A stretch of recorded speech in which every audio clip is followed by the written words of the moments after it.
রে তোদের বাড়ি কোথায় রে? মডল পাড়া। মডল পাড়া ছেলে মেয়ে হই তোদের চুলের কাটিং কি রে? তোদের চুলের কাটিং দেখি তো মনে হচ্ছে মরক ধুটি রে। আরে মেয়ে, তুমি একটা গ্রামের মেয়ে হই এরকম ড্রেস পরি এরকম ছেলেদের সাথে ঘুরে বেড়াচ্ছো, তোমার লজ্জা লাগে না?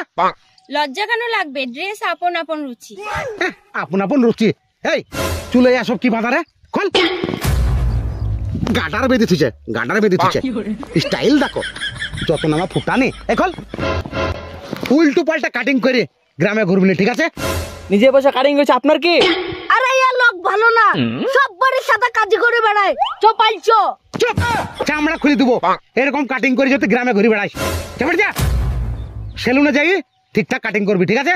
তারপর পাড়ায় ঘুরবি, নাহলে ঘুরতে দেবো না। আরে মেয়ে, বাড়ি যাই এই জামা প্যান্ট খুলি চুড়িদার পরে ঘুরে বেড়াবা, ঠিক আছে? বাঙালিদের মতো ড্রেস পোশাক পরবা।